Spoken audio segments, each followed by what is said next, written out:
Bienvenido a Orden del Tiempo, soy Bernardo y hoy vamos a conmemorar una efeméride. Hoy se cumplen los 100 años de las apariciones de Fátima, de cómo tres pequeños niños portugueses se encontraron con lo insólito, se encontraron con lo que ellos denominaron con una señora que brillaba más que el sol, y esta señora les concedió tres poderosos secretos que se han mantenido prácticamente guardados hasta prácticamente muy pocos años. Quédate aquí para conocer toda esta historia de estas misteriosas y enigmáticas apariciones.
Comprender qué significa exactamente tanto la aparición de la Virgen de Fátima como los tres secretos que rodean a estas apariciones, debemos entender y situarnos concretamente en un contexto histórico en el cual se había envuelto Portugal en 1917. Estamos hablando de que pocos años antes Portugal se había proclamado como una república laica, un hecho de que había molestado bastante tanto al Vaticano como al área de influencia de la Santa Sede, debido a que no veían con buenos ojos este nuevo rumbo político que había tomado el país ibérico vecino de España. Un hecho de que hasta entonces Portugal había sido un país católico y fiel a la Santa Sede, un hecho de que se romperá drásticamente a partir de ahí. Fijaos lo que significa que cuando el dictador Salazar entre, tendrá como principal estandarte las apariciones de Fátima, y él mismo mandará a construir la actual basílica. Fijaos lo que supone un antes y un después, y lo que puede llegar a significar tanto el hecho de la aparición de la Virgen en un pequeño rincón de Portugal como es Fátima, una república laica y convertida pocos años después de la proclamación de la República Laica en uno de los pilares fundamentales católicos del siglo XX. Además del contexto político interno de Portugal, también en 1917 estamos en plena Gran Guerra, como era conocida por aquel entonces, lo que para nosotros es la primera Gran Guerra Mundial. Un hecho de que Portugal se mantenía bastante alejada de la guerra, pero no por ello no solían llegar bastante noticias sobre dolor, sobre muertos, sobre asesinatos, sobre esa guerra de trinchera que se había implementado y creado en la Primera Guerra Mundial, y que poco se avanzaba en los frentes. Debido a que todo esto, estamos hablando de un tiempo difícil y de un gran dolor tanto en la Europa de entonces como en la pequeña Portugal de la época. Y será en este contexto cuando tres pastorcillos, Jacinta y Francisco Martos, que eran hermanos, junto con la joven Lucía, en el pequeño pueblo de Fátima, decidan ir con su rebaño a pastar, cuando estos tres niños escuchen una voz que irá llamando a cada niño por su nombre. Estos niños se irán alejando del pueblo hasta llegar a un árbol que, según estos niños, sobre el árbol había una especie de señora que brillaba más que el sol. Esta señora pues básicamente les pidió de que regresasen al mes siguiente, concretamente al 13 de junio, y a los respectivos meses siguientes, debido a que tenía algo que comunicarle y que era realmente importante. Estas apariciones se prolongaron desde el 13 de mayo de 1917 hasta el 13 de octubre de 1917. Sería aquí cuando este ser resplandeciente, este ser que brillaba más que el sol según estos niños, le comunicaría su verdadera identidad, debido a que hasta entonces jamás este extraño ser insólito, esta extraña identidad, les comunicaría de que es la Virgen María. Al mes siguiente, el 13 de junio, estamos hablando de que los niños regresaron al mismo lugar donde habían sido testigos de ese hecho insólito, de esa extraña aparición, pero esta vez fueron acompañados de 60 personas, familiares y conocidos de la familia, para ver si también veía a este extraño ser de luz. Cuando llegaron al lugar nuevamente, estos niños pues escucharon su nombre y se le apareció aquella extraña figura envuelta en luz.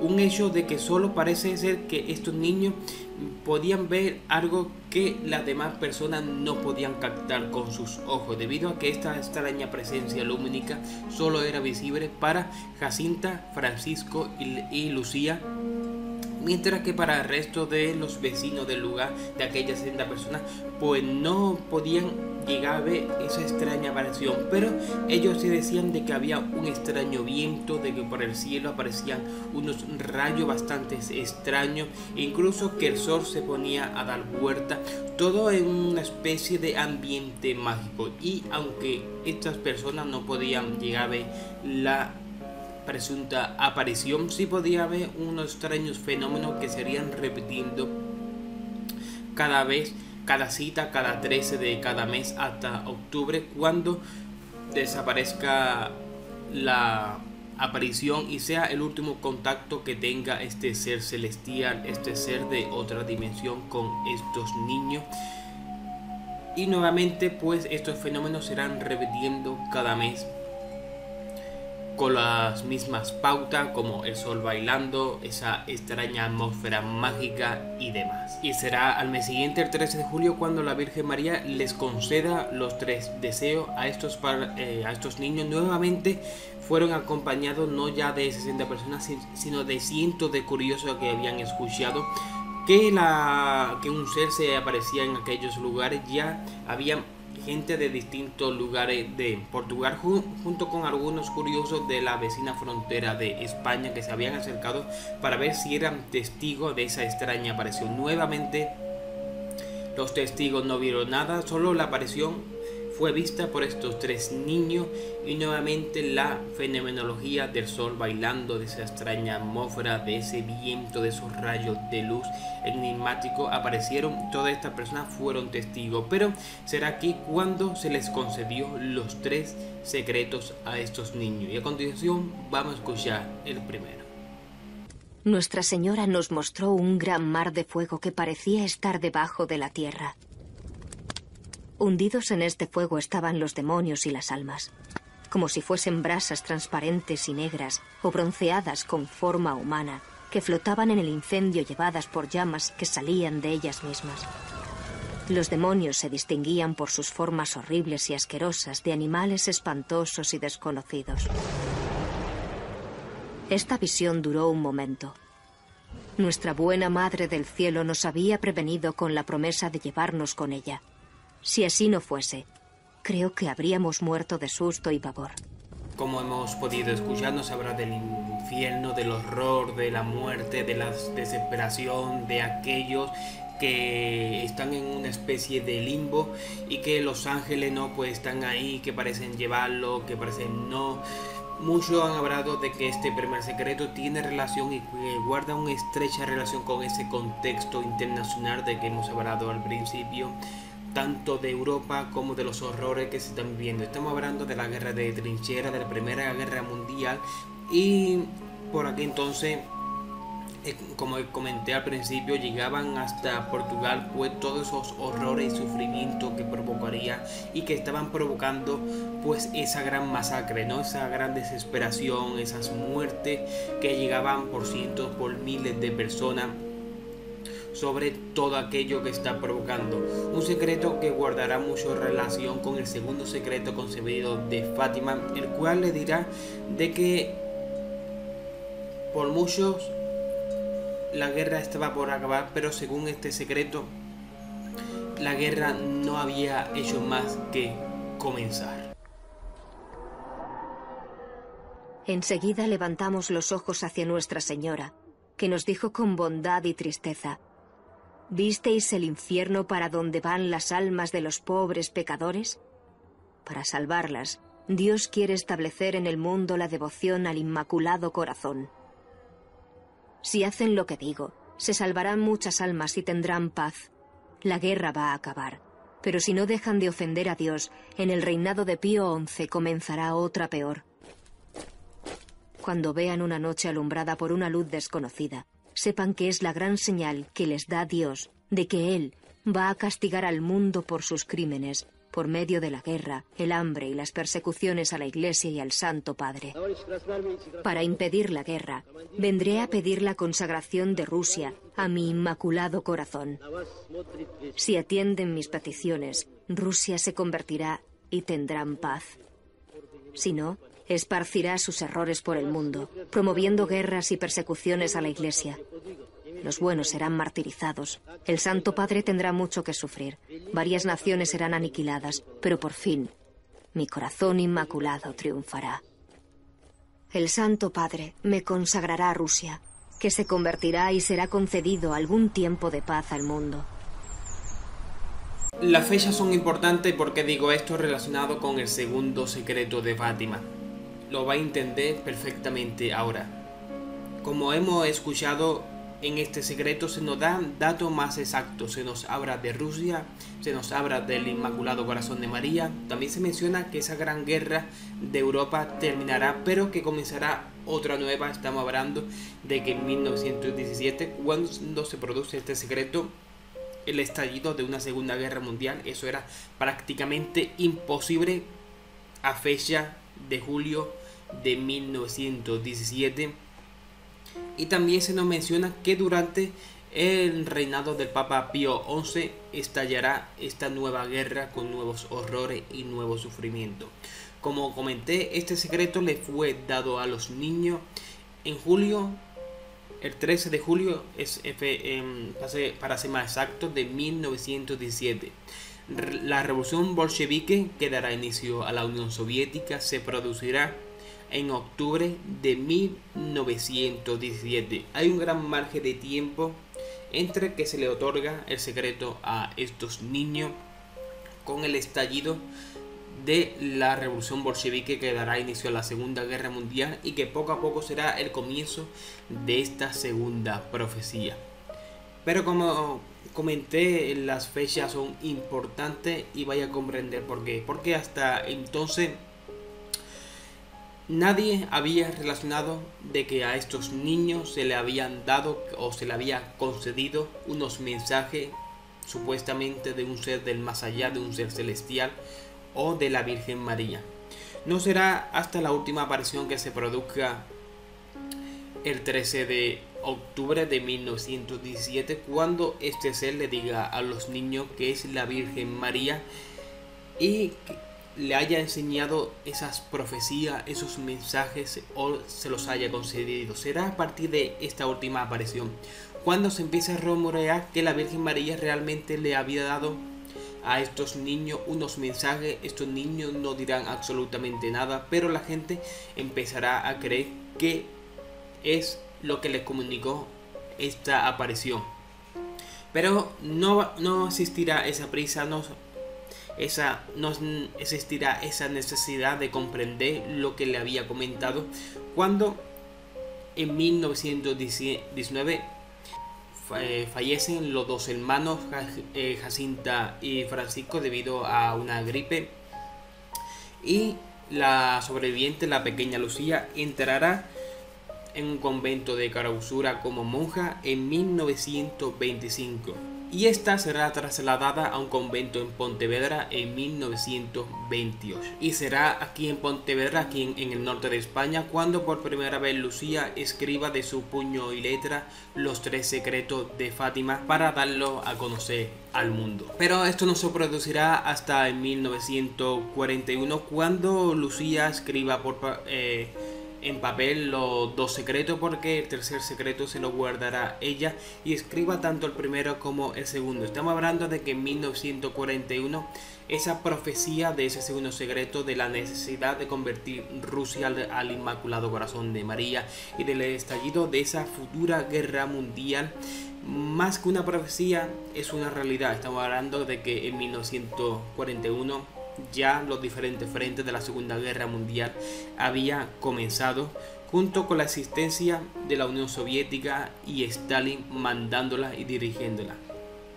Así de que Lucía le envía estos secretos al obispo de Leiria con el fin de establecer pues los dos primeros secretos de Fátima, mientras que ella se guardó el tercero ya por petición y orden de su superior del obispo de Leiria en 1944, cuando por primera vez Lucía escriba de su puño y letra el extraño y enigmático tercer secreto, el cual le llegará al obispo y este lo leerá.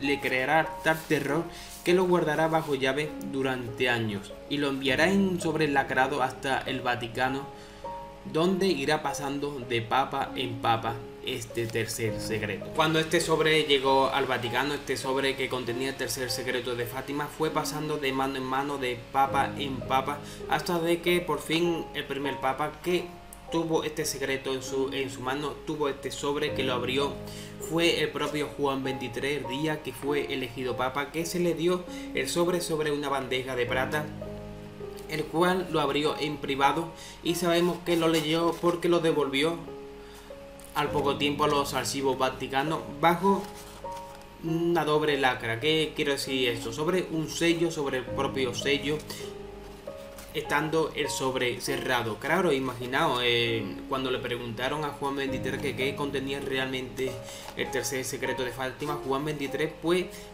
dijo de que el mundo aún no estaba preparado y que los horrores que guardaban ese secreto debían mantenerse hasta entonces en secreto. Imaginaos la leyenda oscura que rodearía pues al tercer secreto de Fátima. No fue hasta la muerte de Juan XXIII y cuando Pablo VI fue elegido como nuevo papa, donde nuevamente se le ofreció el sobre del tercer secreto de Fátima.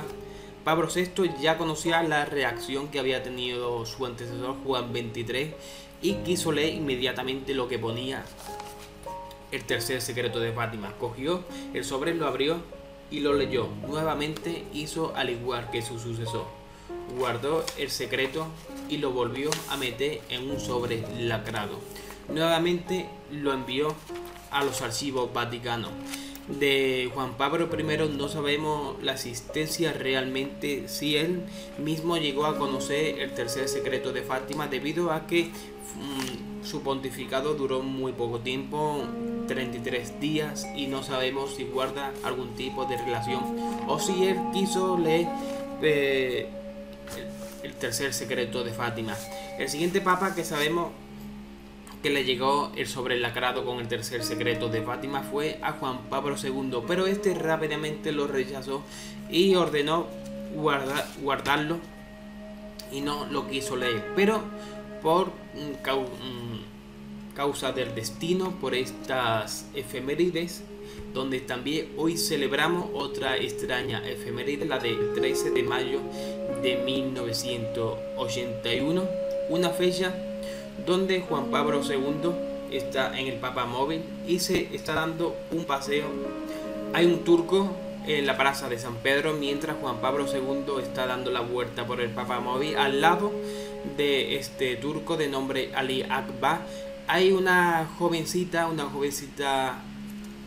monja de nombre Fátima, de origen portugués, la cual es sumamente importante en este hecho, debido a que este hombre, Ali Akbar, justamente cuando Juan Pablo II se acercaba en el papamóvil saludando a todo el mundo, sacó una pistola y atentó contra su vida apuntándolo. Si no llegase por la joven Fátima que se encontraba a su lado, cuando movió, ella asustada y movió al turco. A día de hoy el pontificado de Juan Pablo II hubiera sido más corto debido a que hubiese acabado con él. Cuando Juan Pablo II se recuperó en el hospital, le comunicaron todo lo que había sucedido, le comunicaron que la joven Fátima pues le había salvado la vida y que curiosamente todo había ocurrido el 13 de mayo, el día de la Virgen de Fátima. Cuando Juan Pablo II se recuperó en el hospital, le fue comunicado todo esto, mandó a llamar a los carabinieri de Roma y les pidió que por favor le diesen a él una de las balas con la que le habían disparado y que la mandasen inmediatamente a la Basílica de Fátima con el fin de poner esa bala justamente en la corona de la Virgen de Fátima. Mucha gente ya empezó a relacionar de que ese quizá tercer secreto tenía relación con el atentado de Juan Pablo II. Cuando Juan Pablo II regresó al Vaticano, pidió que por favor le diesen el sobre lacrado con el tercer secreto de Fátima. Aquí Juan Pablo II lo leyó expresamente, el tercer secreto de Fátima, y nuevamente él no comunicó nada, sino que se quedó asombrado de lo que realmente ponía allí. El rumor crecía y crecía y mucha gente empezaba a relacionar ese hecho con lo que realmente había ocurrido. Juan Pablo II sabía que durante su pontificado él tenía que desvelar al mundo el tercer secreto de Fátima. Tanto es así de que en 1916 el que era por aquel entonces el encargado, el jefe de los archivos vaticanos, concretamente lo del Santo Oficio, el que era por aquel entonces el cardenal Joseph Ratzinger, el futuro Papa Benedicto XVI, en uno de los viajes a Fátima, concretamente en la fiesta de Fátima del 13 de octubre de 1916, en unas declaraciones a la prensa dijo lo siguiente: Ya he dicho que la Virgen no pretende sembrar el miedo, ni tampoco pretende, digamos, hacer el trabajo a los periodistas y decir hoy lo que los periodistas dirán dentro de 30 años. Esta no es la intención de la Virgen, no entra en estas categorías. Damos un salto en el tiempo y nos situamos cerca del año 2000, ya casi al final de la vida de la hermana Lucía, y en un viaje express que hizo el Papa Juan Pablo II para reunirse con Lucía ya al final de su vida. Estuvieron hablando sobre el tercer secreto de Fátima. La conversación no llegó a trascender a prensa, tan solo esa foto, esa portada de ellos, de ambos reunido, dio la vuelta al mundo. Al poco tiempo Lucía falleció y el pontificado de Juan Pablo II entró en decadencia debido a la larga enfermedad que sufrió el Papa Wojtyła y que le quedaban pues básicamente pocos años de pontificado, y será a la muerte de Lucía cuando él llame nuevamente al cardenal Ratzinger, al futuro Papa Benedicto XVI, y le ordene que por favor desclasifique un argot histórico el tercer secreto de Fátima. Sin duda el secreto más enigmático hasta la fecha, y el que sí trata más como si fuera una profecía que el segundo secreto que escuchamos hace un rato. A continuación vamos a escuchar el tercer secreto de Fátima. Después de las dos partes que ya he expuesto, hemos visto al lado izquierdo de Nuestra Señora a un ángel con una espada de fuego en la mano izquierda. El ángel, señalando la tierra, dijo con voz fuerte: «Penitencia, penitencia, penitencia». Y vimos, en una inmensa luz que es Dios, a un obispo vestido de blanco. Hemos tenido el presentimiento de que fuera el Santo Padre. También a otros obispos, sacerdotes, religiosos y religiosas, subir una montaña empinada, en cuya cumbre había una gran cruz de maderos toscos. Antes de llegar a ella, el Santo Padre atravesó una gran ciudad medio en ruinas y tembloroso, con paso vacilante, apesadumbrado de dolor y pena, rezando por las almas de los cadáveres que encontraba por el camino. Llegado a la cima del monte, postrado de rodillas a los pies de la gran cruz, fue muerto por un grupo de soldados que le dispararon varios tiros de arma de fuego y flechas. Claro que este tercer secreto que acabamos de escuchar había mucha interpretación, de mucha punta de que quizás el atentado que sufrió Juan Pablo II esté relacionado con todo esto, con este tercer secreto de Fátima. Incluso algunos apuntan de que la muerte de Juan Pablo I también está relacionada con este hecho. Otro apunta de que todo lo relacionado con el tercer secreto se producirá en un futuro, quizá en algún ataque, algún nuevo papa futuro, o quizá un ataque masivo a la Iglesia Católica, como bien comentó el futuro Benedicto XVI en 2013, cuando en una entrevista Joseph Ratzinger comentó lo siguiente. To a future pope. We cannot exclude it, this is clear. Normally, as previsions are limited to the next generation, and even Lucia and others of Fatima were convinced that in time of one generation this would be realized. So the immediate content of the vision is this, I would say. And it is expressed in a visionary and apocalyptic language. It is clear in all the visions we do not have an historical or language or as a report in television, but we have a visionary symbolic language. We can understand this is indeed indication of the crisis of the church in the second part of the last century and in our time. But even if the immediate sense of this prophecies, this visions is always in the next generations, it has also a sense for future times. We cannot exclude. Even I would say we have to wait for that even in other times we'll have similar crises of the church and perhaps also similar attacks to a pope. Y sin duda, con las palabras de Joseph Ratzinger, futuro Papa Benedicto XVI, de aquí me despido y quizá en un futuro os traigo nueva información sobre las apariciones de Fátima, quizá lo que realmente los niños vieron, de que se distancia mucho con la imagen oficial de que nos han traído o la que tenemos costumbre de verla. Todo ello proveniente de archivos desclasificados oficiales. Sin duda, de aquí me despido. Espero que os haya gustado este vídeo especial sobre esta efeméride de tanto. Podemos hablarlo básicamente sin rodeo de la aparición de Fátima como del atentado al Papa Juan Pablo II. De aquí me despido y nos vemos nuevamente aquí en Orden del Tiempo. Un saludo y hasta pronto.